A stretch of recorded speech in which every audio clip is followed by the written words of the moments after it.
Hola, muy buenas tardes. Es un gusto saludarlas a todas las presentes y hoy vamos a tener una sesión donde Mónica Carrasco Gómez, la doctora Mónica Carrasco Gómez va a presentar su trabajo.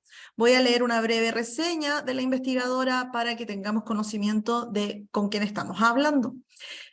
Mónica es una investigadora catedrática CONACYT adscrita al CIESA Sureste desde septiembre del 2014. Es psicóloga de la Benemérita Universidad Autónoma de Puebla, maestra y doctora en Salud Pública de la Universidad Veracruzana y en el Instituto Nacional de Salud Pública, y sindicalista integrante fundadora del Sintra Cátedras. Investigadora del Sistema Nacional de Investigadores Nivel 1, profesora de seminarios de metodología, investigación y debates contemporáneos en la maestría y doctorado de antropología social en CIESA Sureste. Autora de diversos artículos sobre salud mental, alcoholismo, salud materna, rendición de cuentas, políticas de salud, interculturalidad, VIH, respuesta social organizada en salud y alternativas comunitarias a la violencia de género. Consultora, tallerista y colaboradora en peritajes antropológicos con organizaciones civiles como Fray Bartolomé de las Casas y la colectiva Cereza. Ha sido investigadora responsable y coinvestigadora de diversos proyectos de investigación en los que ha conseguido financiamiento a nivel nacional e internacional. Bienvenida, Mónica. Mónica nos va a presentar un trabajo titulado Acción colectiva en tiempos de COVID-19, agenciamiento de mujeres chiapanecas migrantes ante la violencia de género. Gracias, Mónica. Muchas gracias, Javiera. Pues inicialmente quiero agradecer también a Irene y al grupo del FLAD por invitarme a participar y a compartir los hallazgos de las investigaciones en las que he estado trabajando últimamente. En efecto, no sé si pudieras poner la primera diapositiva, Javier. Sí. Gracias.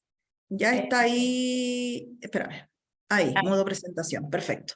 Este trabajo se realizó por ahí de julio de 2020.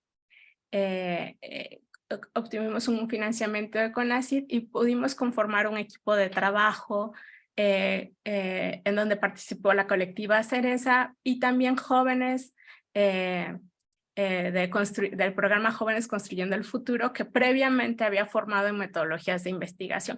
Esto lo remarco porque en época de pandemia hubo un montón de cambios al proyecto, porque desde la federación incluso se prohibieron los contactos directos con las personas, e incluso por el financiamiento me decían, haz este proyecto pero en modalidad remota o virtual. Y decía, imposible hacer un proyecto de contacto, de acompañamiento de las mujeres que viven en situación de violencia, que no tienen los recursos para atenderse o para tener contacto virtual de esta manera. Y bueno, se dieron una serie de modificaciones para llevarlo a cabo. Lo que voy a presentar ahora es un artículo derivado de ese trabajo de investigación. Este es un artículo en donde presento 3 casos de las mujeres que participaron en estos talleres que fueron acompañamientos psicosociales y jurídicos en un momento de pandemia por COVID-19. Entonces, como bien decía Javiera, este artículo que les estoy presentando, que ya se sometió a publicación, se llama Acción colectiva en tiempos de COVID-19, agenciamiento de mujeres chiapanecas migrantes ante la violencia de género. Y podemos dar la siguiente, por favor. Bueno, este es un índice de la manera en cómo voy a presentar este artículo.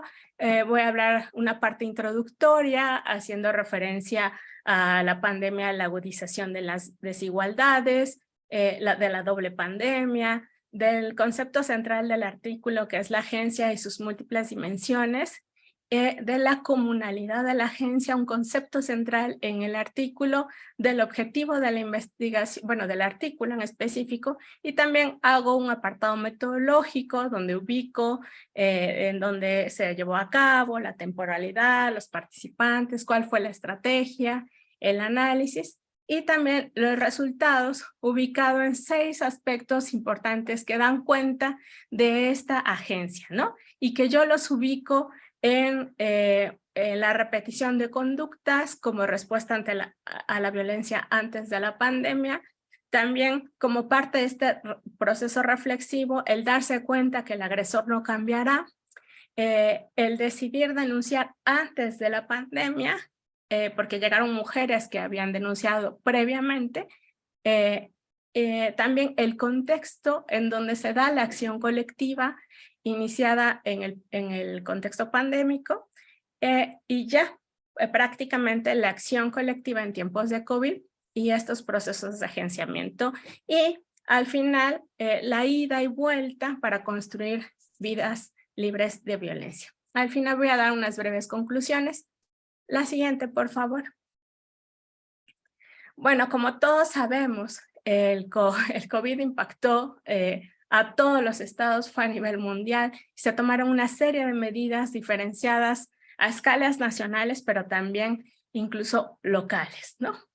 Y este contexto de emergencia agudizó las desigualdades de género por varios motivos, porque principalmente cambió profundamente la vida cotidiana de todas y todos nosotros, limitó actividades presenciales, también la movilidad, y esto causó efectos negativos en las mujeres.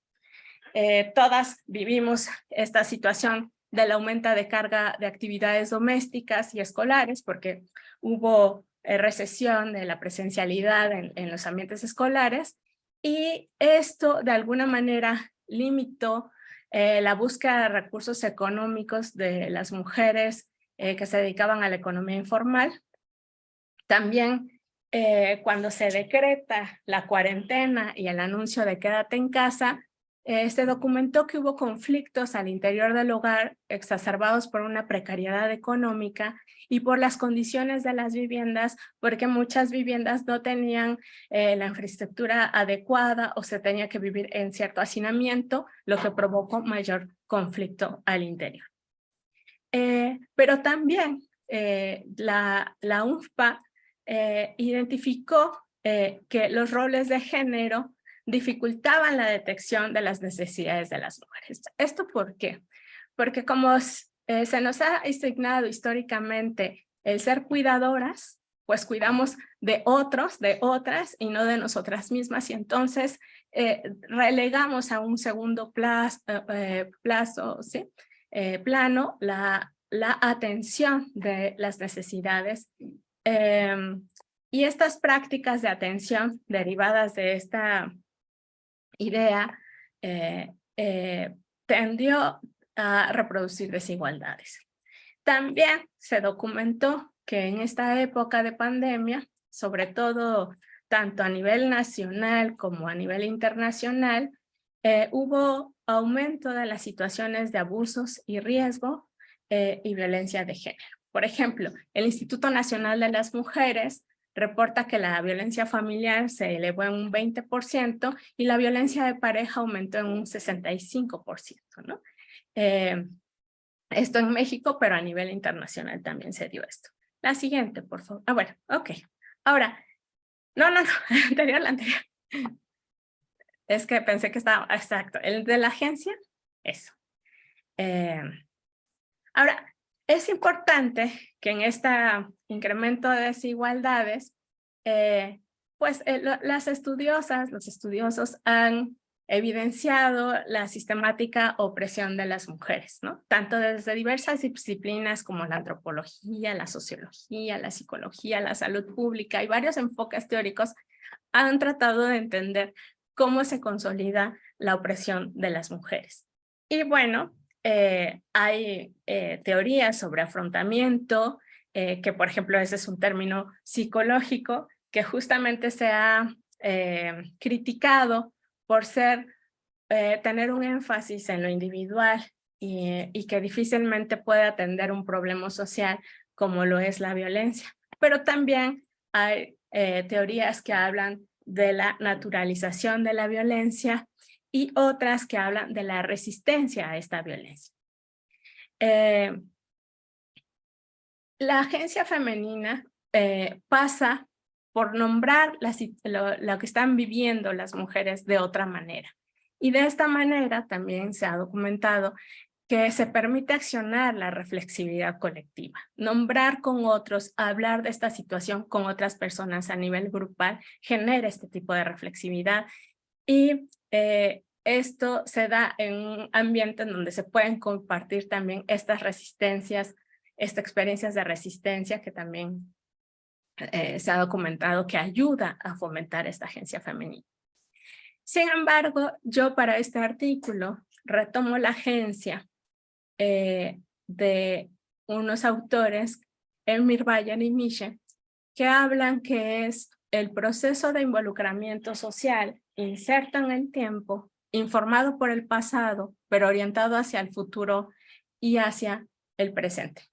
Es decir, con este concepto podemos entender el aspecto habitual o repetitivo de las conductas ancladas en el pasado, pero también la capacidad práctica evaluativa de contextualizar estos hábitos del pasado y valorar los proyectos a futuro dentro de las contingencias del momento. Y en este caso es muy específico esta contingencia del COVID-19, la ubico. Pero también del desarrollo de una capacidad proyectiva para imaginar alternativas. Sin embargo, otros autores que han trabajado la agencia hablan de que esta es vivida de manera diferenciada por mujeres en contextos similares, incluso con sistemas de opresión particulares a lo largo de la trayectoria de una misma mujer. Entonces, es importante comprender que las decisiones tomadas en esta maraña de relaciones de poder no siempre son unívocas ni predecibles. Y propone entonces hablar de la dimensión interseccional de la agencia para no caer en conceptos estancos, dice él, que no nos ayudan a entender la complejidad de la situación. Es así que dentro del análisis de esta dimensión interseccional de la agencia, es importante incluir las estrategias de subversión que tienen las mujeres y de evitación que utilizan, cuando las emplean, y lo que alude a que esta agencia también se da en una dimensión relacional del poder. El poder sabiendo que no es dado de una vez y para siempre, sino que es recreado constantemente y por eso da lugar a inversiones, giros, resignificaciones, ¿no? Como lo decía Foucault y Butler.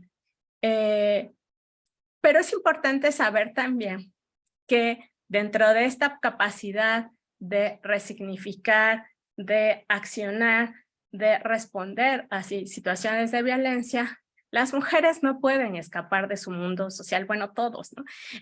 Por consiguiente, en esta relación de ida y vuelta, su agenciamiento no puede entenderse sin el contexto en el que surge.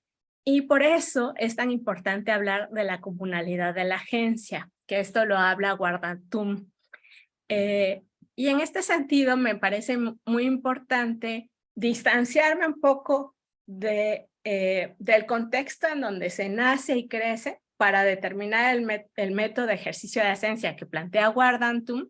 Y en este artículo planteo planteo mostrar cómo en otros espacios de asentamiento, o sea, de las mujeres que migraron del campo a la zona urbana, que además en San Cristóbal vienen de los Altos de Chiapas y se vienen a San Cristóbal, y hay cercanía con sus lugares de origen, podemos ver cómo en este nuevo lugar de asentamiento que es la ciudad, y una ciudad como San Cristóbal, en donde hay una proliferación de academias, pero también de organizaciones civiles, todo este ambiente institucional, ciudadano, favorece diversas formas de agencia a través de lo que Sweetman menciona como una solidaridad feminista entre mujeres, y que es en medio de este nuevo contexto que surgen ciertos proyectos como el que voy a presentar, en donde por medio de acciones colectivas que implican que las mujeres en un espacio discutan sus vidas, analicen sus experiencias compartidas de opresión, puedan desarrollar también ciertos objetivos comunes, ¿no? Por lo tanto, el objetivo de este artículo, no sé si me puedas pasar la siguiente, es analizar los procesos de agenciamiento de 3 mujeres migrantes del campo a la ciudad que mediante una estrategia de acción colectiva sentaron las bases de una solidaridad femenina ante situaciones de violencia de género durante la pandemia de COVID-19 en San Cristóbal de las Casas.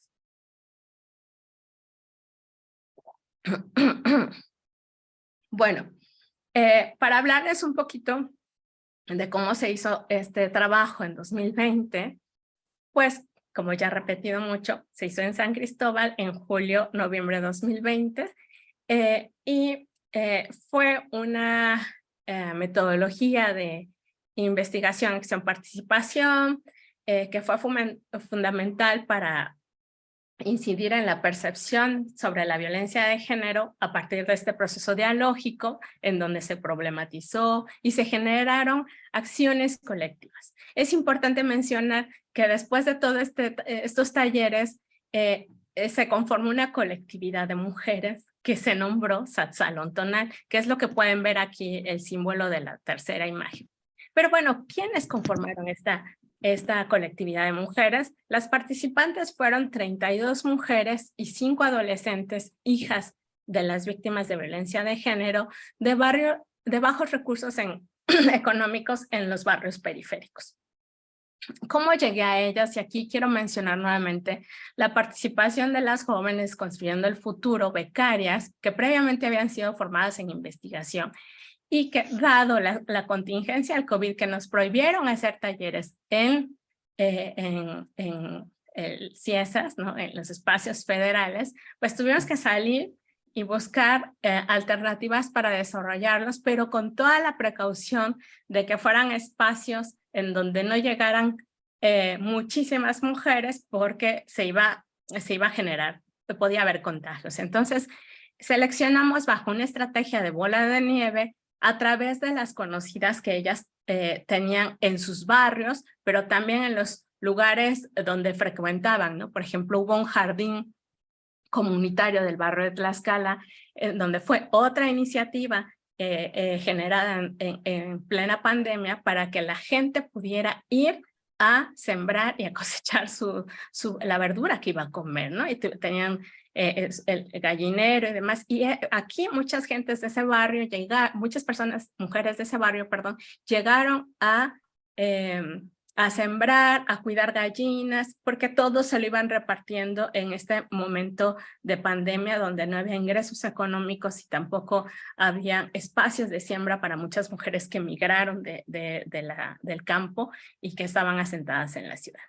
Bueno, voy a hablar un poquito también de las características de estas mujeres que llegaron al taller. 50% de ellas eran migrantes originarias de parajes de los Altos de Chiapas. 19% habían nacido en San Cristóbal. 11% eran indígenas que vivían en sus parajes y se trasladaban al taller, parajes cercanos también a San Cristóbal. 8% eran migrantes de segunda generación, es decir, de mujeres que migraron y tuvieron a sus hijos acá, pero compartían entender o hablar la lengua celtal o tzotzil. Y 5% de ellas llegaron una vez al taller y después ya no regresaron. Y 8% y 5% migrantes de otras ciudades. Como les decía, fue una estrategia de bola de nieve. Se dieron 25 talleres y aquí quiero enfatizar que a la vez que se daban los talleres a las mujeres adultas en este espacio que pueden ver aquí en la foto 4, también a la par se estaban dando talleres que pueden verlos en la foto 2 con sus hijas e hijos, adolescentes y niños. Y justo eran actividades lúdicas, recreativas, creativas, para que estuvieran tanto las mamás como los hijos a un lado por si necesitaban una atención. Estos acompañamientos psicosociales fueron posibles gracias al trabajo de base también de personas capacitadas en acompañamiento psicosocial y jurídico, que fueron las integrantes de la colectiva Cereza y también de las jóvenes que menciono de Construyendo el Futuro.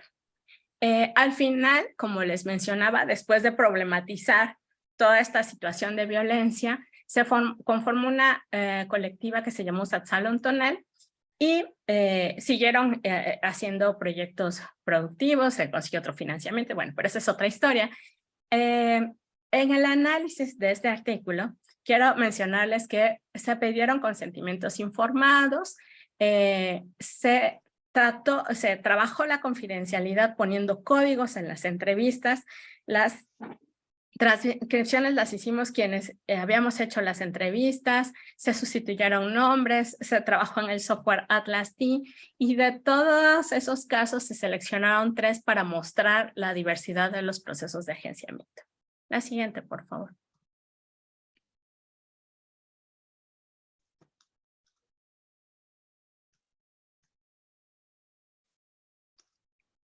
Bueno, también la anterior.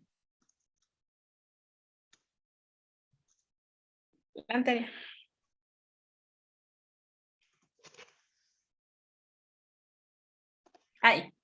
Muchas gracias. Bueno, quiero mencionarles también que el análisis que realizamos parte de ilustrar los elementos de la agencia que anteriormente mencioné, que es la iteración, que es las conductas repetidas, la evaluación práctica evaluativa del presente en función de ese pasado y de los proyectos futuros y la proyectividad. Pero todo esto dentro de un contexto que favoreció una serie de acciones, hizo posible una serie de acciones como es un contexto donde hay muchas colectivas feministas, donde hay mucho trabajo de base con mujeres, donde se puede acompañar y donde hay una presencia muy fuerte de las organizaciones civiles para incidir en las instituciones del Estado. Pero también quiero hablar de estos procesos de migración de mujeres que ya habían migrado previamente a San Cristóbal y que al recibir a otras nuevas generaciones de mujeres que migran, ellas, y lo vamos a ver en los casos, tejieron una red de apoyo para ayudar a otras mujeres, las recién llegadas, a consolidar una capacidad de agencia en relación a los temas de violencia de género. Entonces, la siguiente, por favor. Y bueno, les hablo de los 3 casos. Estos simbolitos en cuanto al tono de lo moradito, lo vamos a ir encontrando en las diferentes diapositivas, que va a dar cuenta de quién estoy hablando, de Linda, de 46 años, que ella por años había vivido violencia intrafamiliar, familiar, e incluso un intento de feminicidio que denunció en su momento a las autoridades, pero las autoridades en aquel momento le dijeron que tenía que si realmente quería llevar ante la justicia a la cárcel a su marido, porque con esa denuncia se iba a la cárcel, y la conminaron a conciliar, a ponerle un alto al marido a través de las instituciones familiares, pero también de las jurídicas. Por lo tanto, su denuncia por una inadecuada atención la desecha. Ya no continuó con el proceso jurídico, quedó con el marido, los agentes de la fiscalía le llamaron la atención al marido y en verdad disminuyó la violencia solo por un tiempo, la violencia física, pero hubo otro tipo de violencias económicas, emocionales, ¿no? Que ella mantuvo así por no considerarlas violencia. Y llega a los talleres y se siente fortalecida y orientada. O sea, inicialmente no daba su palabra, pero posteriormente al ver los comentarios de las demás compañeras, las situaciones por las que vivía, pues empieza a dar su palabra y a recibir acompañamiento psicosocial.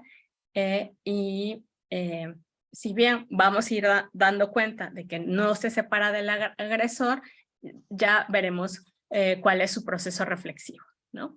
Victoria, de 35 años, también era víctima de violencia familiar. También había denunciado, y el mismo patrón, ¿no? Tratar de conciliar, los agentes del Estado trataron de conciliar con ella, para que ella conciliara con el agresor. Sin embargo, ella, al verlo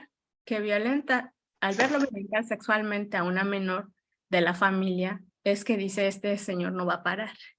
Y decide, junto con su cuñada, quien la apoya mucho, denunciarlo. Posteriormente llega a los talleres y recibe acompañamiento para ver en qué situación estaba su carpeta, porque durante la época de COVID se detuvieron los procesos legales. Posteriormente, al señor, con esta intervención que tuvimos de acompañarla para ver en qué estaba la carpeta y exigir un poco más de acción por parte de la fiscalía, liberan la orden de aprehensión, y el esposo es encarcelado por pederastía, pero ella continúa con su denuncia de violencia intrafamiliar. El caso de Francisca es una mujer de 44 años que había vivido violencia intrafamiliar hace mucho tiempo, había sido acuerpada por otras organizaciones, pero llega al taller porque justo cuando las invitamos a los talleres en el jardín comunitario se da un caso de violencia feminicida contra su hija. Ella y su hija llegan a los talleres, reciben el acompañamiento, en ese momento vamos a la fiscalía y demás, y logra ella denunciar a su hijo y a su yerno, su hijo que también la maltrataba físicamente a ella y a su hija, y al yerno por el intento feminicidio. Sin embargo, al final de los talleres, después de todo el desgaste que implicó acudir a la fiscalía, aunque estaba acompañada, aunque apoyábamos con los traslados y demás, que eso la fortalecieron mucho para continuar, terminan los talleres y ella decide ya no continuar con la denuncia, porque se da cuenta de la ineficiencia de las instituciones para brindar lo necesario y poner los límites necesarios a los violentadores. Pero logra aprender a establecer límites con el hijo, ya no llega a la casa y demás. Bueno, la siguiente, por favor. Ahora, todas vienen de migraciones del campo a la ciudad, de los Altos de Chiapas a San Cristóbal. Linda tiene la primaria, es madre de 5 hijos. Victoria, la licenciatura, es madre de 2 niños. Y Francisca, la primaria, madre de 5 hijos. Ellas también mencionan que justo migran de la ciudad porque en la infancia o adolescencia, porque allá no tendrían posibilidades en sus lugares de origen de tener acceso a la tierra, de tener oportunidades de trabajar remuneradamente, de incluso platicar con alguien porque inmediatamente, o alguien masculino porque inmediatamente los casarían, ¿no? Pero también se dan cuenta que al migrar a la ciudad, pues hay una serie de servicios, ¿no? Incluso poder seguir haciendo la secundaria, porque allá en sus lugares de origen no hay más que acceso a la primaria. Aquí hay agua potable, hay luz, ¿no? Y todos esos servicios públicos, atención a la salud y demás, no son accesibles en los lugares de origen. Pero también aquí, no sé, Javiera, si puedas ponerle en modo presentación, porque siento que se pierde un poco el título.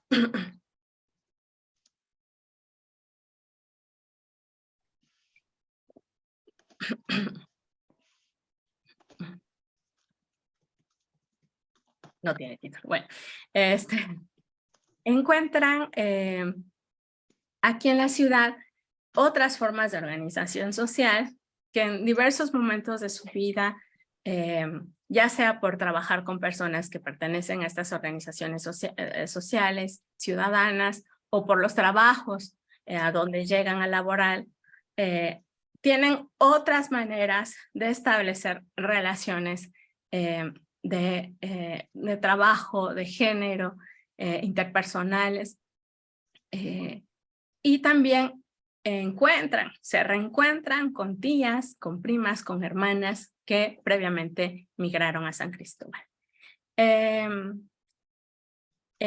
Y también, bueno, tienen contacto con diversos espacios institucionales, tanto de organizaciones civiles, que dan cuenta de otra forma de responder a esta situación de violencia. La siguiente, por favor. Ahora, como les decía, en la primera forma de presentar los resultados, hay una repetición de las conductas como respuesta a la violencia antes de la pandemia. Pero esto enmarcado en estos conceptos de violencia estructural y continuo de violencias, que era lo que les mencionaba previamente, que ellas huyen de sus lugares de origen para tener mejores condiciones de vida. La migración les abre la posibilidad para decidir sobre sus vidas, pero hay un ejercicio de agencia limitado porque en el contexto inicialmente, cuando llegan, hay una falta de oportunidades. Muchas veces ellas llegan sin hablar español y ellas llegan hablando tzotzil. En la secundaria no las admiten y empieza a haber una falta de oportunidades iniciales para poder alcanzar ese sueño de llegar a la ciudad y tener mejores posibilidades de decidir sobre sus vidas. Y en estos contextos en donde muchas veces no las dejan entrar a la secundaria, están en empleos precarios y demás, empiezan como la vida de pareja con personas varones que migran también en estas condiciones y se replica estos esquemas de opresión de ellos hacia ellas, ¿no? Por ejemplo, el inicio de la vida de pareja es coercionado. Esto sí, con otro tipo de estrategias. Por ejemplo, coerción, ¿no? Te llevo al lugar de donde soy, a mi poblado, te ven llegar conmigo y te presionan me preguntan si ya están juntos, ellos dicen que estamos saliendo, bueno, entonces ya tienen que juntarse y casarse, ¿no? También en esta libertad que sienten como para explorar su vida sexual en la ciudad, se dieron prácticas de doxing, ¿no? De estar manipulando a las mujeres, porque pues ya tengo videos de escenas íntimas contigo y si no quieres que todo el mundo se entere, entonces cásate conmigo. O de rapto, ¿no? Te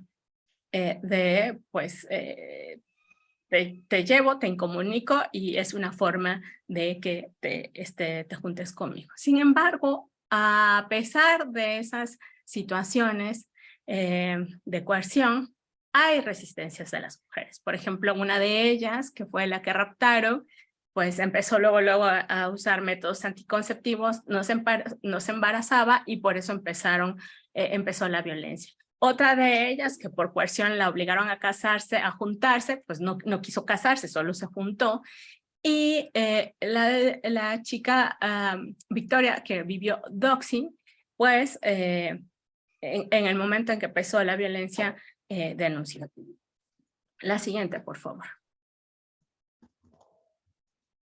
Y este es un ejemplo, el caso de Victoria, de cómo hay un proceso, sí anclado en el pasado, pero de un proceso reflexivo a partir de que ve una escena de su pareja violentando sexualmente a una menor, que la impulsa a acudir con las autoridades y que la pareja quede en la cárcel. Esto no hubiera sido posible sin el acompañamiento de la cuñada y de otras mujeres familiares tzotziles que emigraron y que estuvieron acudiendo a organizaciones civiles, apoyando para que se abriera la carpeta de investigación porque inicialmente la habían cerrado, ¿no? Y aquí tenemos en sus palabras lo que nos comenta. Pero donde hubo una ocasión, pues que yo lo vi con mi sobrinita de 4 años que intentó violar, creo, y ya fue ahí donde tomé esa decisión, pues, de ya no estar con él, ¿no? Entonces, este proceso reflexivo, si ya me venía violentando a mí, pero esto ya no es posible y no puedo soportar, y acude con sus familiares y denuncia y la sostienen en este proceso de denuncia. La siguiente, por favor.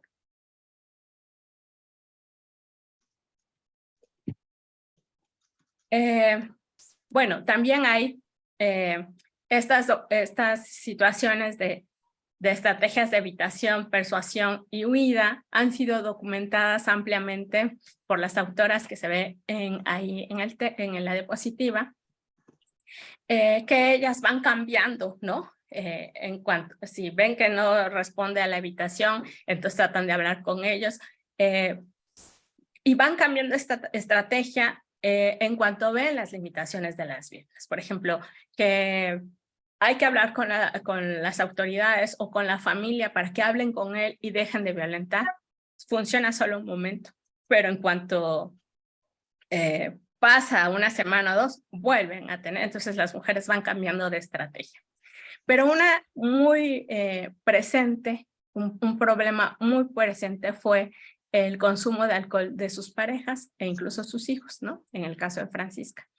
Que ellas combinan a que vayan a buscar atención, traten su problema de consumo de alcohol, después ven que ellos no hacen, por más que acuden a Alcohólicos Anónimos y además no dejan de beber. Entonces la siguiente estrategia es: dejo de escuchar ofensas, no sirve, entonces ya no hago los quehaceres, no sirve, entonces denuncio, ¿no? O sea, como van escalando una serie de estrategias de las mujeres, pero finalmente esta capacidad de agencia está mediada por las costumbres de las parejas, ¿no?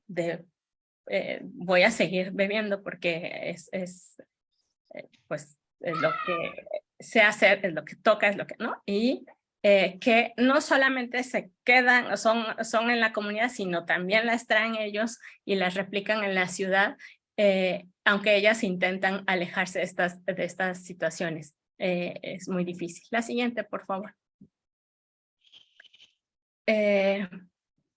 Y aquí quisiera hablar de cómo cada una de las mujeres dan cuenta de esta comunalidad de la agencia, ¿no? Porque en San Cristóbal de las Casas, pues, brinda ciertas oportunidades, no todas, o sea, sigue siendo un municipio feminicida con 2 alertas de género,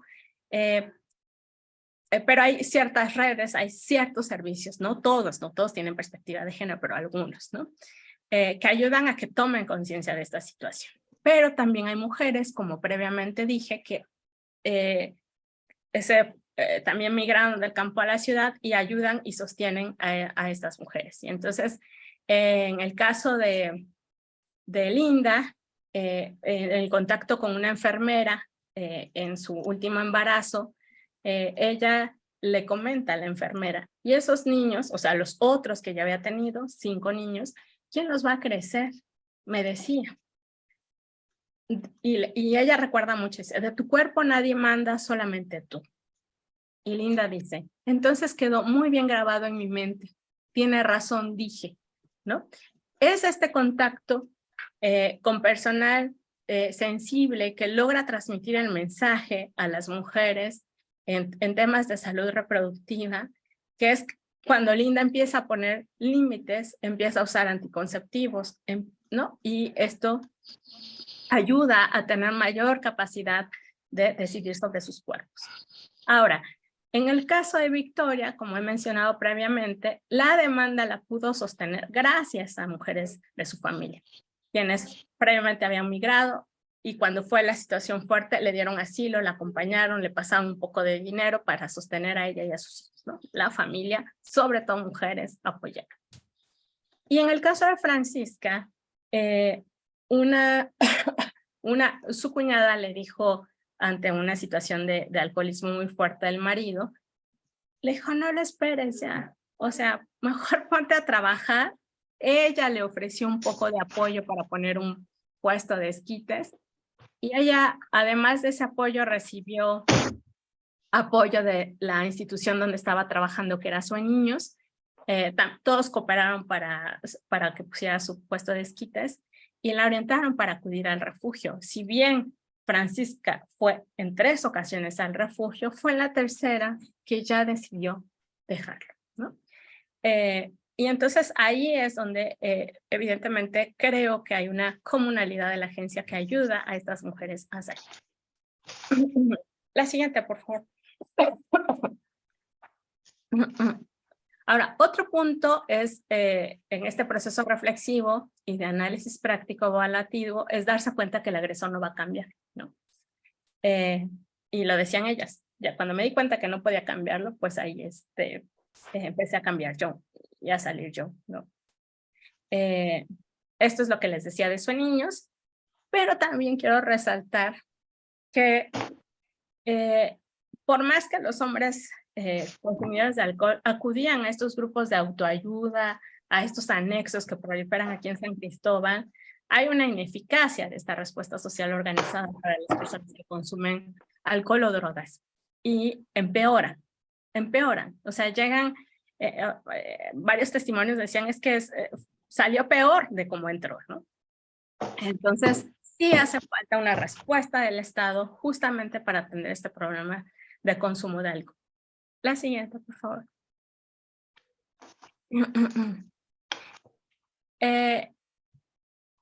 Hice esta sección de las que decidieron denunciar antes del COVID y después posterior, porque solo 2 de ellas, Linda y Victoria, habían denunciado previamente antes del COVID, y solo Francisca denunció posterior a los talleres, ¿no? O durante los talleres, ¿no?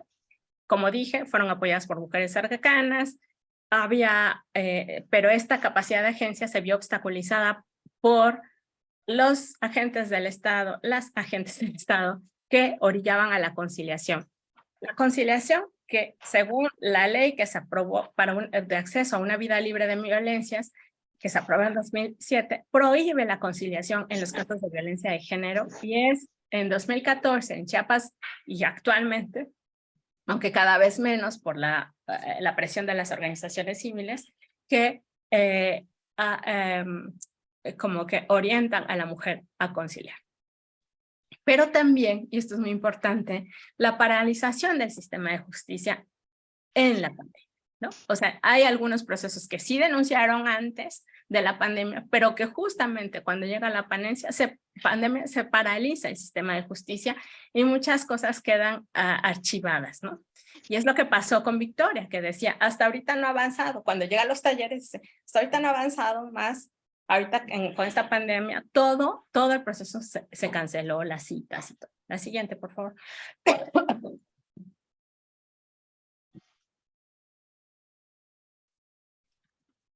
Como dijimos al principio, en el contexto de la pandemia hubo un aumento de la violencia, pero además no había recursos económicos para salirse con sus hijos. Tampoco querían regresar a la comunidad porque había peores condiciones de vida, según ellas. Y también esto que les mencionaba de los procesos jurídicos estancados, pocos recursos del Estado y todos destinados hacia la pandemia. E incluso la Fiscalía de la Mujer estaba aquí en San Cristóbal, en el mismo espacio donde improvisaron una clínica COVID. Entonces las mujeres decían, no, pues yo no voy a la Albarrada porque ahí está la clínica COVID y yo no me voy a ir a contagiar, ¿no? Entonces todas estas situaciones locales impidieron que las mujeres de cuenta propia pudieran acudir a denunciar la violencia de género. La siguiente, por favor.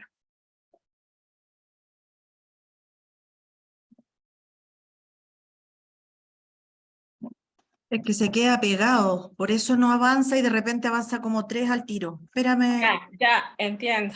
Bueno, me da tiempo para descansar la garganta. ahí, esa es la siguiente, acción colectiva. A ver, regrésate, ya ni sé.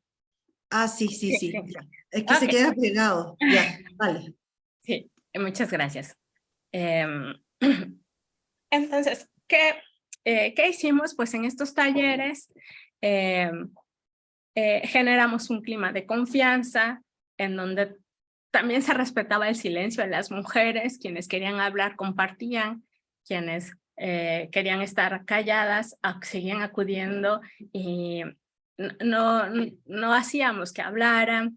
Poco a poco fueron animándose a hablar, todo se dio un aspecto como con una cordialidad, también se les apoyaba mucho para contratamos taxis para que fueran por ellas a sus casas, trajeran a sus hijos, había comida, cosas así. Todas unas estrategias pedagógicas con los niños para que ellos también, imagínense, encerrados en sus casas, los domingos y los lunes eran los días que incluso decían a sus mamás, pues vamos, mami, porque ahí podían convivir con otros niños y muchas veces fueron alentadas por sus hijos para seguir acudiendo a los talleres, ¿no?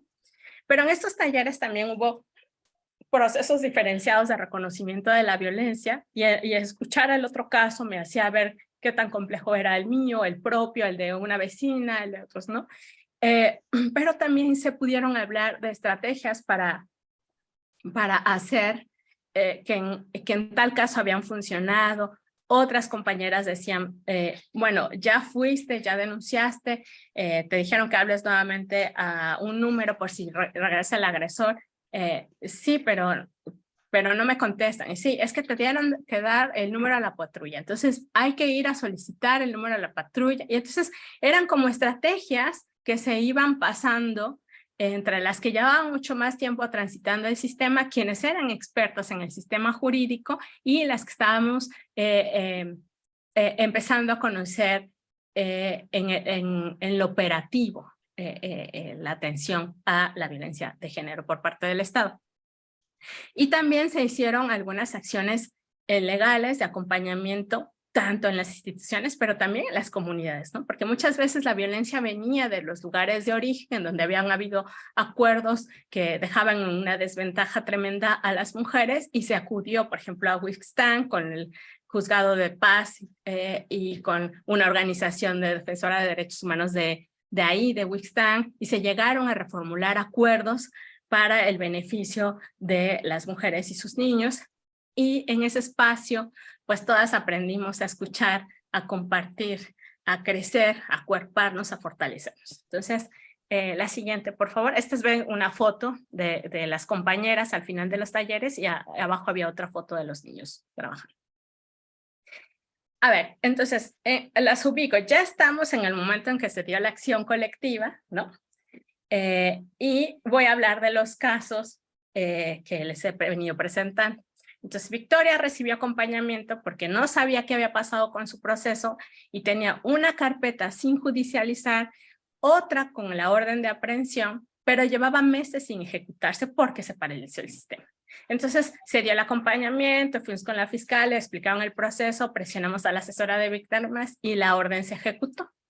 Todo esto donde intervinieron tanto la organización civil que previamente la apoyó, como la asesora de víctimas, que varias veces le canceló las citas, pero bueno, ahí siguió, tanto la fiscalía, pero también nosotras en este acompañamiento que dimos en pandemia, porque si no seguiría parado el caso, porque estaba parado el sistema jurídico, ¿no?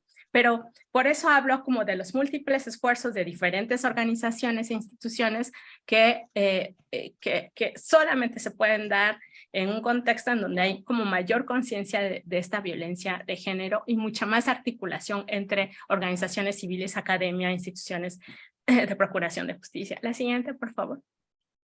En el caso de Linda, que ya les había dicho que denunció el intento de feminicidio, ella pidió acompañamiento para individual y familiar porque sentía mucha inseguridad por el suministro de alimentos en dado caso que se separara o que denunciara al marido y por el patrimonio que con mucho sacrificio habían logrado tanto Pues sobre todo, ella lo concebía como que lo había logrado el marido, ¿no? Pero ahí se le explicó que el trabajo doméstico era una aportación al patrimonio, por lo tanto era un patrimonio de ambos. Se le habló de otras alternativas, por ejemplo, promover embargo precautorio y pensión. Se le dijo cómo podíamos apoyarnos del defensor público y cómo hacer exigible estos derechos vía institucional. Se habló también de otra opción de donación que podría dar el papá si llegaba a un acuerdo, o sea, el esposo, para evitar la dilapidación de los bienes, porque era muy probable que tuviera otra familia. Pero también Linda, yo recuerdo que en la entrevista se le preguntaba también acerca de si ella le gustaría formar parte de un grupo de mujeres en donde se apoyaran, vieran juntas cómo enfrentar la violencia, pero también estrategias de supervivencia en la pandemia. Y ella me decía, no, es que no tengo confianza en otras mujeres y yo no quiero más problemas que con los que ya tengo. Al final y después de los talleres, era de las más entusiastas por su participación en la red, formó parte de otras iniciativas posteriores que hicimos de proyectos productivos y pues eso, sintió mayor confianza en la red de mujeres. Sin embargo, lo que sí puedo notar es que este arraigo a las pertenencias, tanto de ella como del marido, como de la familia, en este proceso reflexivo de conductas ancladas en el pasado, es esto que la mantienen en la relación, ¿no? Porque en esta evaluación práctica valora el sacrificio y decide por no separarse, aunque esté a salvo de la violencia feminicida, pero si se separa, ella siente que la colocarían en una situación de vulnerabilidad económica y patrimonial. Y entonces decide mantener esta situación poniendo límites, fortaleciéndose económicamente ella y en algún momento dar el paso. Pero en ese momento queda ahí. La siguiente, por favor.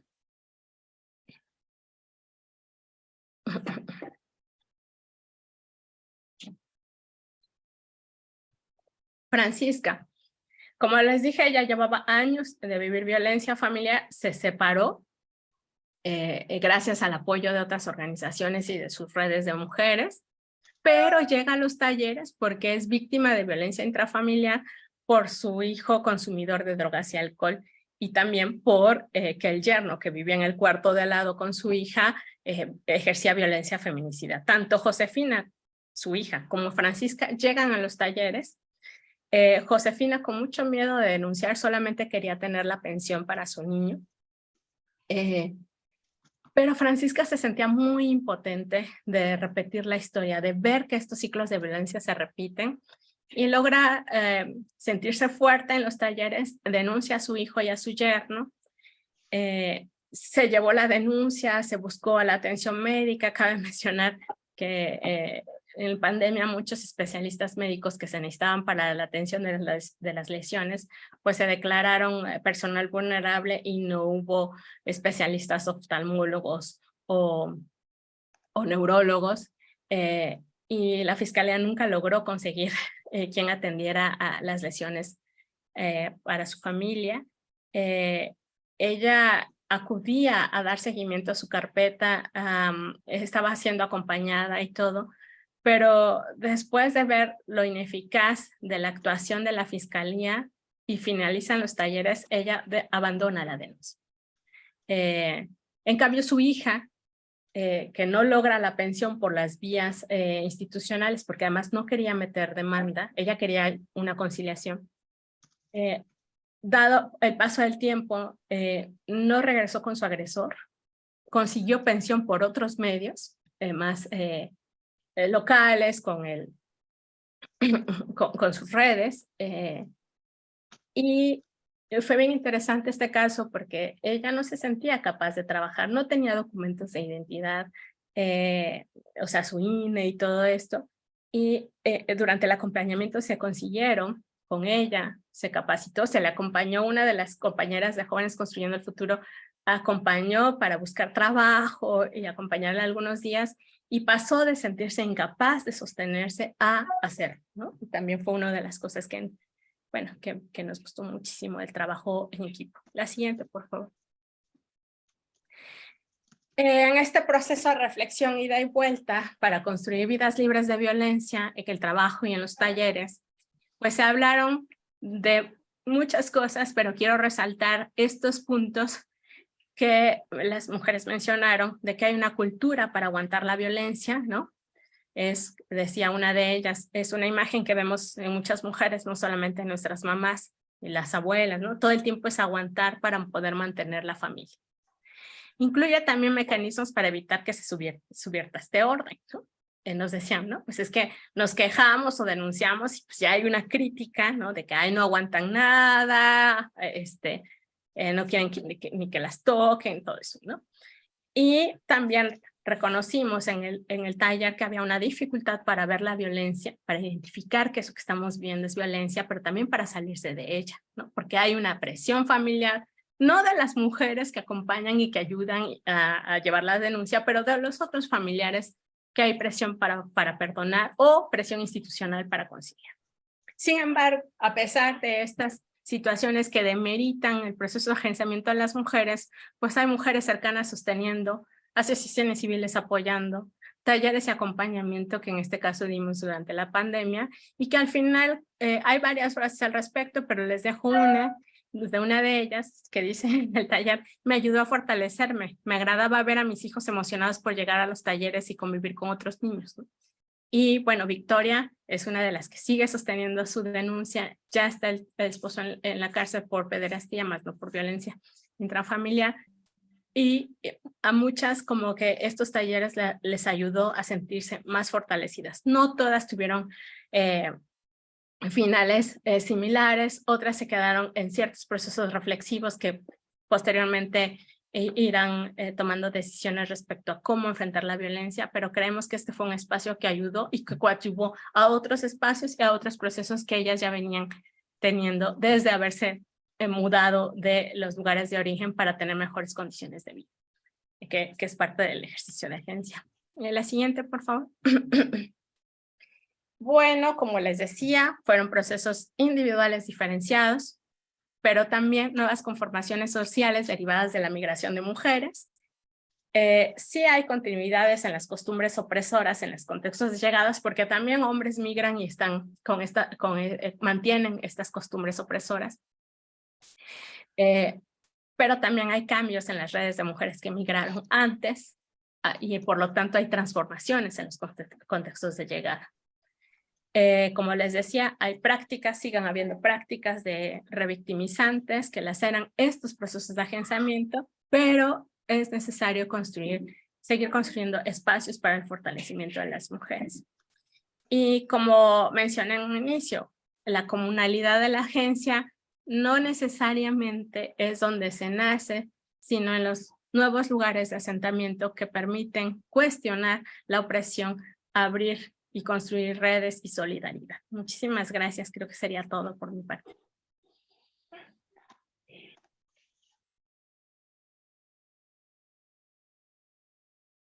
Muchas gracias por tu presentación. Y lo que regularmente se hace en este espacio es que se da una ronda de preguntas, de 3 preguntas, para que tú respondas y así vamos progresivamente hasta que se cumpla la hora de término. Entonces, quisiera abrir la invitación a quienes quisieran hacer preguntas, intervenciones o comentarios sobre el trabajo que nos acaba de presentar Mónica y que es súper relevante para entender nuestros contextos y, bueno, reflexionar sobre lo que también fue el contexto de muchas mujeres en la pandemia, ¿no? ¿Alguien quiere comentar, preguntar o decir algo con respecto a la presentación?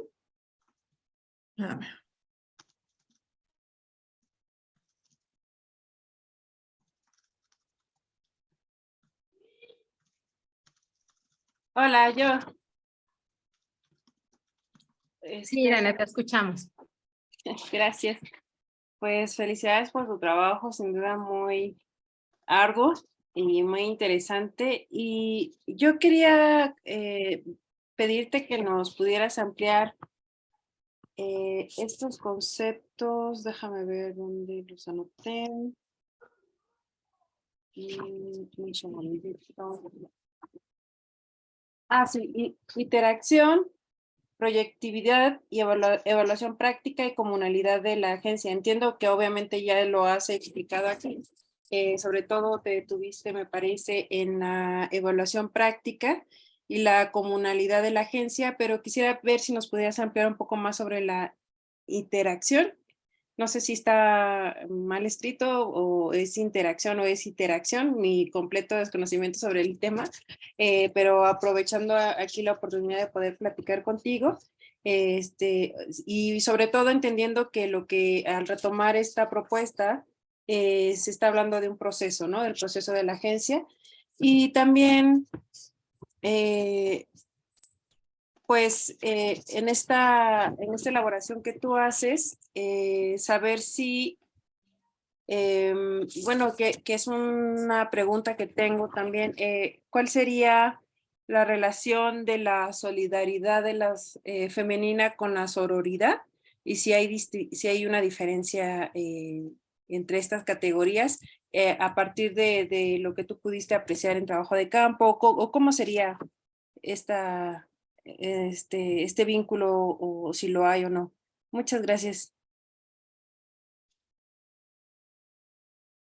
Gracias, Irene. Pues mira, este concepto de iteración sí está bien escrito, a mí también me sacó de onda, pero tiene que ver con la reiteración, ¿no? Con estos aspectos habituales que tenemos de repetir cosas desde el pasado, ¿no? Hay conductas habituales que tenemos, pero que están ancladas en el pasado y se repiten constantemente, ¿no? Por ejemplo, en el caso de las mujeres, esto de aguantar, ¿no? Aguantar y tratar de no hacer caso y de hablar con la familia, como son conductas que constantemente repiten para enfrentar la violencia. Entonces, eso habla de las costumbres ancladas en el pasado. El otro concepto, no sé si lo tenemos ahí, era proyectividad y otro que tenía que ver con el presente. Esto tiene que ver, por ejemplo, cuando haces una evaluación de las circunstancias que te están tocando vivir, pero también las llevas al pasado, la manera en cómo resolviste, reflexionaste y te funcionó o no te funcionó, y la manera en cómo lo llevas al futuro, ¿no? ¿Quiero seguir viviendo esto o no? Eso pasa por un proceso reflexivo, ¿no? Y la parte proyectiva es de imaginar como posibles alternativas a la situación que estamos viviendo. Por ejemplo, Linda, que constantemente estaba diciendo como ¿qué otras opciones tengo para esta situación de vulnerabilidad económica, patrimonial que siento si denuncio o si me separo de mi pareja, ¿no? Entonces, buscar analizar hacia el futuro todo lo que está viviendo tiene que ver con estos tres momentos de la agencia que proponen Emir Valle y Mish.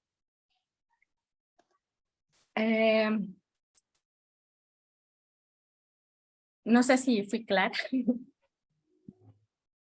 Sí, muchísimas gracias. Aquí aprovechando antes de, es que al leer esta propuesta me llamaba la atención que recuerdo algunas propuestas sobre agencia, pues ya digamos, de algunos años, que estaban como más pensando como en la estructura, ¿no? Que era como tenían como más directa el análisis hacia la estructura y entiendo que obviamente aquí también lo está cuando, y tú me corriges, obvio, ¿no? Sobre cuando hablas de la evaluación práctica y de todo, justo este proceso reflexivo, perdón,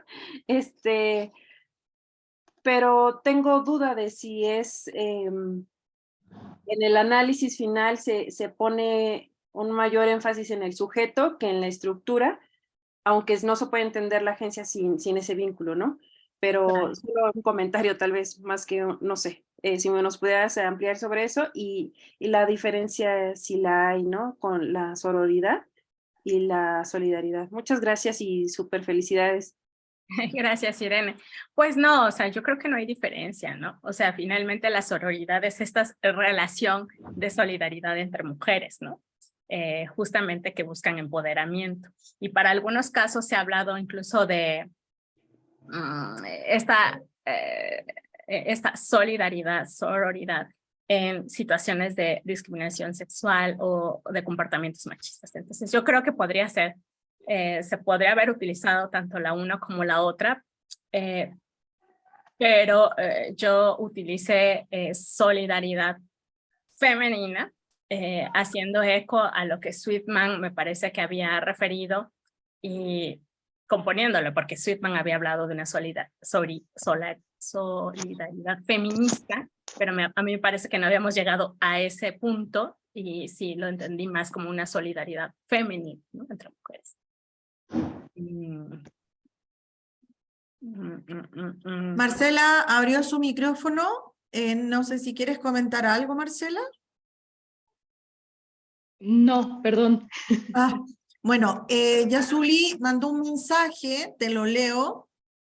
Sí, también me gustaría mucho que Moni nos pueda profundizar sobre cómo se percibe la solidaridad femenina, de qué forma se diferencia con la sororidad. Un poco lo mismo que estabas comentando, ¿no? Sí. Ok. ¿Alguien más tiene algún comentario? Yo quería preguntarte algo. Viendo las condiciones en que recepcionan las fiscalías las denuncias, ¿no? Como orientándolos hacia no continuar, sino que llegar a un acuerdo, no sé. ¿Ustedes no han pensado, o cómo ves tú la posibilidad de capacitar precisamente estos espacios donde se supone que debieran de recepcionarse de manera mucho más eficiente, pero además más consciente, ¿no? De decirle, o sea, es verdad que si denuncia va a ir a la cárcel, pero va a haber un montón de otros procesos detrás para la vida de esa mujer que a la larga la va a beneficiar, o sea, incluso le puede salvar la vida, ¿no? Pero eso los fiscales no se lo mencionan. Solamente hablan un poco de esta idea de, bueno, pero él es el que trabaja y se va a quedar sin el sostén de la casa, qué sé yo. Entonces, ¿cómo ves tú, o sea, o cuáles podrían ser las estrategias que sirviesen para poder generar más niveles de conciencia dentro de las instituciones para darle un acompañamiento? Porque, por ejemplo, tú hiciste una puntualización súper grande cuando la mujer va a tener su quinto hijo y la enfermera, de una manera muy consciente de su situación, pero además muy como socialmente responsable, la orienta. Y le dice los pros y los contras, y en el fondo le permite que ella tome la decisión, pero ya con la información, ¿no? Teniendo en cuenta que son mujeres que tienen, había una que tenía más nivel educativo, pero las otras tienen niveles educativos muy bajos, muy precarios. Entonces, ya teniendo la información, ellas pueden tomar una decisión de acuerdo a sus criterios, su madurez, a lo que ellas deseen. Pero en la fiscalía, entonces ahí se ven dos polos opuestos de la institucionalidad. Una institucionalidad que educa, orienta y cobija, de alguna manera, y esta otra versión de las instituciones que es mucho más... O sea, yo soy muy crítica a la fiscalía y siento que es como para evitar hacer el trabajo, ¿no? Entonces te dicen eso para que ellos no tengan que hacer el trabajo de cursar las denuncias y todo lo demás, pero también pueden haber cuestiones culturales ahí también del contexto que no conozco.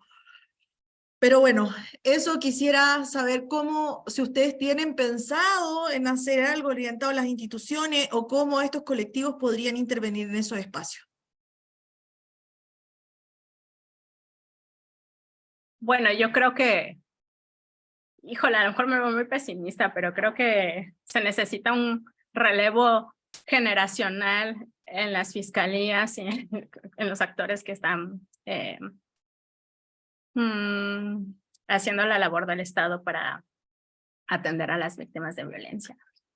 Me parece que hay esfuerzos, por supuesto, en diferentes instituciones y ya incluso Cristina Herrera, como saben, yo estoy más cercana a las instituciones de salud, pues cuando sale la ley de acceso a una vida libre de violencia y hay un sector que es el sector salud, hay 3 sectores, educativo, el jurídico y el de salud, involucrados en llevar a cabo estas acciones para disminuir la violencia. Hacen todo un seguimiento hacia qué es lo que está sucediendo, por qué los médicos, el personal de enfermería y médico no están atendiendo con esta perspectiva de género, no están orientando, no están ayudando a las mujeres que llegan y que ni siquiera tienen confianza de decir lo que están viviendo. Y, y ella da cuenta de que hay un hábito médico incorporado en donde dicen, esto no me toca a mí resolverlo, ¿no? Esto es de otra instancia. Pero también eso se conjuga con una serie de prejuicios y de roles interiorizados respecto a lo que debe comportarse una mujer y un hombre. Todo eso va influyendo en su práctica médica y de enfermería, ¿no? O sea, a mí me parece que fue como sorprendente que una enfermera le dijera de la manera en cómo le dijo a Linda que digamos que le preguntara, le cuestionara, pero también le dejara el planteamiento para que ella decidiera. Creo que eso no está pasando en todo el sector salud y hay una incorporación del hábito médico y de una serie de roles y estigmas que no dejan al personal hacer. Sin embargo, han habido intervenciones para mejorar sus prácticas, sensibilización de género y demás. También lo hay de la misma manera en las fiscalías. Pero la experiencia que tengo, y Marcela no me dejará mentir porque luego platicamos de esto, pues es que no les importa, no les interesa. Dicen, ay, viene otra práctica de sensibilización de género, ay, ¿no? O sea, ya están hartos, ¿no? Entonces a mí me parece que más bien tenemos que renovar cuadros y seguir insistiendo desde organizaciones civiles, acompañamientos específicos a las mujeres, pero también ver que en este contexto están llegando y hay otras personas que están acompañando a las víctimas y apoyarnos en esta red, porque no me parece que sea tan sencillo cambiar toda una lógica que ha servido para mantener a alguien en una situación de privilegio, o sea, en sí, a los hombres, ¿no?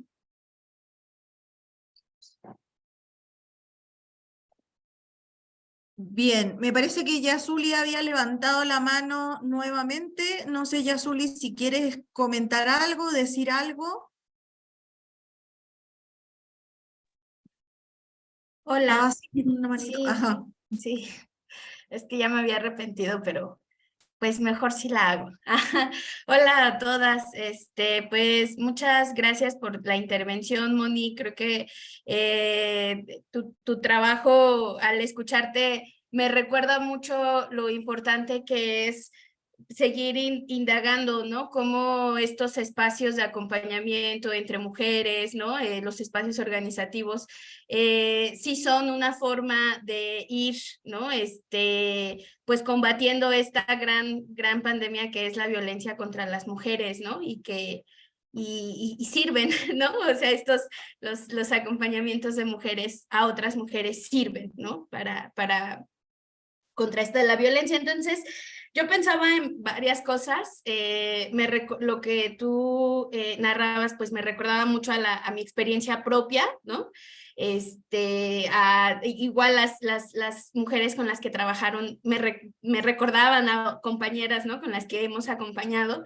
Y tenía varias dudas, ¿no? O sea, en primera, ¿cómo es que pueden creo que no estoy segura de que sean todas las organizaciones, pero sí creo que las organizaciones que acompañan a mujeres en situaciones de violencia parten de principios feministas, ¿no?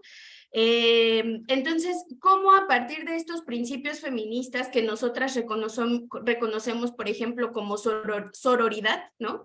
Pueden dialogar con las experiencias de la vida cotidiana de las mujeres que están en estas experiencias y que cuando ocurren estos procesos, ¿no? De toma de conciencia colectiva, quizá para las mujeres no es sororidad, ¿no? Al final del taller, de la intervención, vuelve a ser como, bueno, más bien es que vuelva, sino no me reconozco en la palabra, ¿no? En la acción sí, ¿no?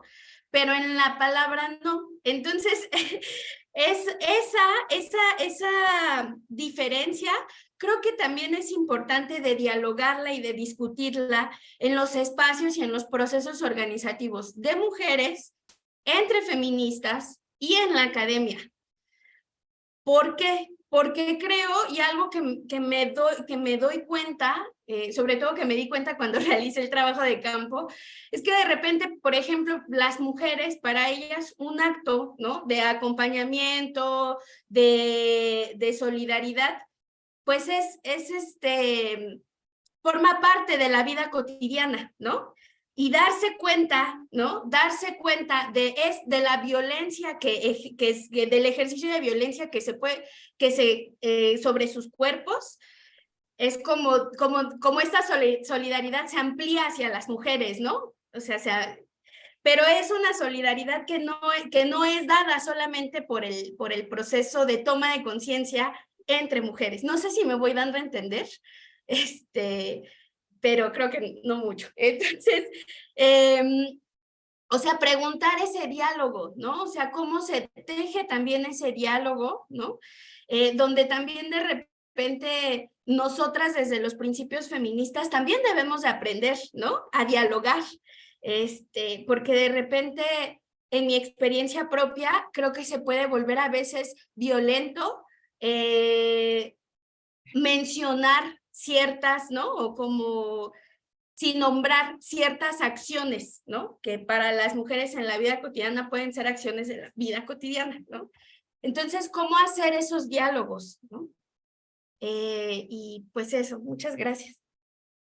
Gracias, Yazuli. Pues yo creo que esto, o sea, parte del trabajo que también fue de mucho aprendizaje con la colectiva Cereza, Marcela formando parte también de este equipo de trabajo, pues no fue llegar con conceptos, o sea, fue llegar a platicar, ¿no? A platicar qué es lo que estaban viviendo, cómo lo estaban viviendo, y entre todas ir tratando de nombrar distinto, cuestionar esto que vivimos, renombrar, o sea, tanto así que para ellas ese espacio terminó siendo como fortalecerse el corazón, y así lo nombraron, ¿no? O sea, salón tonal es fortaleciendo el corazón, y sabían que lo estaban haciendo entre ellas. Entonces me parece que es partir de lo que ellas nombran, dicen, hacen, ¿no? O sea, porque muchas de ellas ya tenían una trayectoria de acompañamiento por sus cuñadas, por sus sobrinas, ¿no? Por otras organizaciones civiles, y pues fue como llegar a ver en qué estaba ese proceso, por qué esta persona que estaba tan acompañada también necesitaba este espacio para ver cómo impulsar o cómo seguir en esta búsqueda de justicia. Y pues no fue un taller de feminismo, sino de acompañamiento y de escucha. Pero pues, creo que es muy importante dialogar entre nosotras. Gracias. Gracias. Leticia Domínguez tiene la mano levantada. Te damos la palabra, Leticia. Gracias. Sí, gracias. Buenas tardes a todas. A mí ahorita como escuchándoles me deja como pensando algunas cuestiones, ¿no? Entiendo que el acompañamiento entre mujeres a final de cuentas es efectivo porque se va adecuando a las necesidades de la persona en situación, ¿no? de violencia. Entonces, ese es como lo rico de esto que nos planteas y que, bueno, se va dando como en esos espacios, ¿no? Como ahorita terminaste de decir, ¿no? De la escucha, del poder tomar y dejar lo que no se adapta a lo que yo necesito en ese momento, ¿no? Pero también un poco hablar sobre el tema como de las instituciones. Yo eso es algo que, por eso es que me acerco como a este espacio en algún momento, porque trabajo el tema de violencia de género, ¿no? Y a final de cuentas las instituciones, la que sea, tiene establecido su procedimiento, el cual nunca se va a adaptar a las necesidades de la persona en situación, ¿no? Es como una cuestión que siempre vamos a obtener como barrera, ¿no? Cuando estamos buscando acceso a la justicia o salir de una situación con el acompañamiento de las instituciones. Pero también algo que es importante, creo que muy pocos se... De hecho, yo no he encontrado que estén estudiando al respecto, ¿no? Igual y si tienes, Mónica, como algún tipo de bibliografía o algún estudio que se haya realizado en el sentido de que a las personas que están en esas instituciones muchas veces se les ha dejado de ver como humanas, como personas. ¿Por qué? Porque hay una sobrecarga de trabajo, que incluso en algún momento yo siempre he dicho que son personas que trabajan con humanas, pero que a ellos no se les está dando ese trato. Y lo hago en específico de enfermeras, de ministerios públicos, de médicos. Entonces incluso es contradictorio, ¿no? Que esa persona, que la propia institución, esta estructura, ¿no? Que existe para que esa institución exista, lo que menos hace es cuidar de ¿no? De estas personas. Estamos hablando de horarios inhumanos, ¿no? ¿Cuáles son los horarios que tienen los médicos?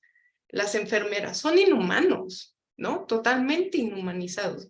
Los ministerios públicos igual, ¿no? Si algo, soy abogada y si algo que nunca creo que buscaría yo como trabajo es ser ministerio público. Me gusta lo que hago, soy abogada feminista, hago acompañamiento a mujeres en situación de violencia, pero jamás me iría como ministerio público, porque son jornadas hiper extenuantes.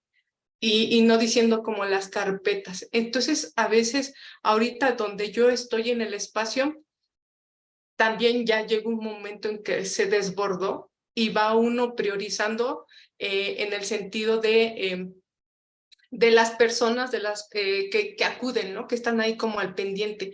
Y aunque tengamos una lista, la lista está súper, ¿no? Larguísima, ahí vamos, ¿no? Vamos, y hay alguna que todavía no llego y que ya me está mandando mensaje hoy, sí, está bien, ya, vamos haciendo, ¿no?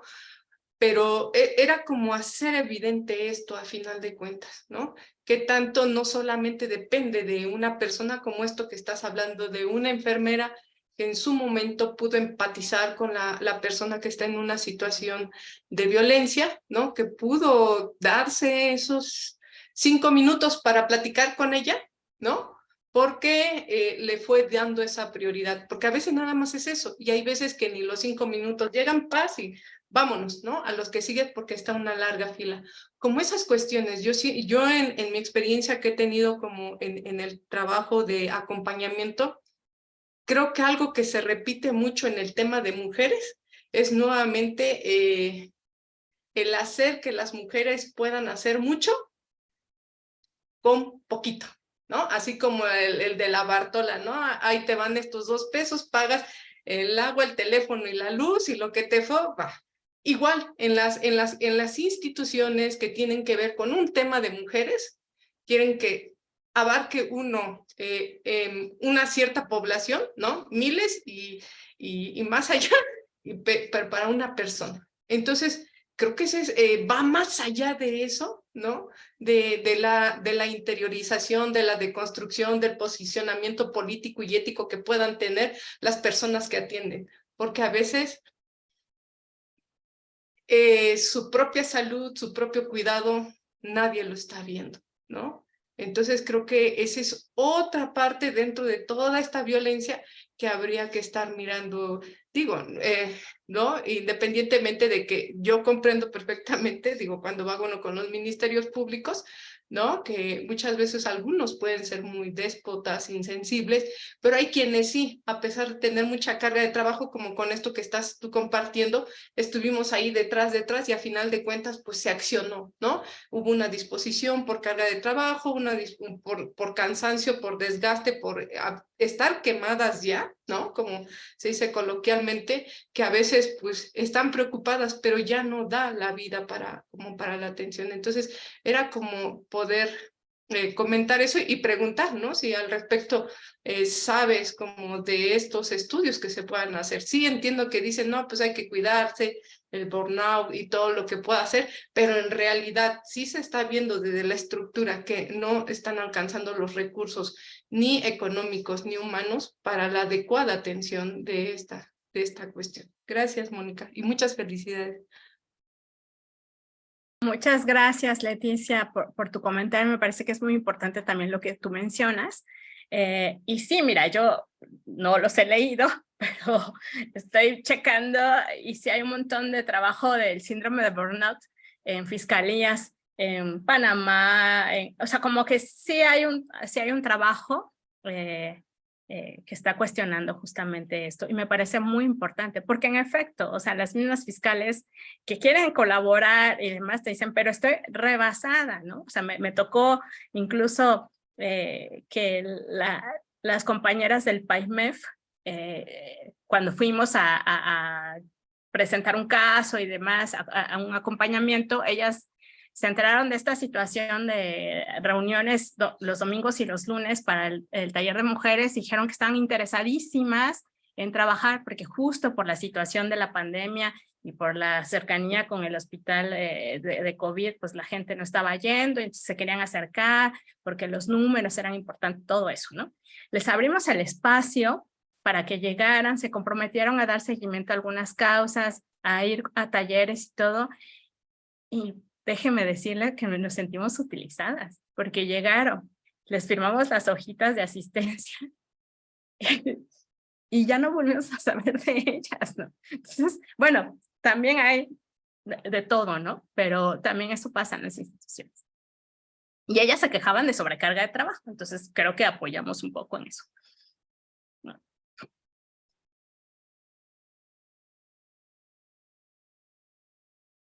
Bueno, no sé si alguien tenga alguna otra pregunta, comentario o participación.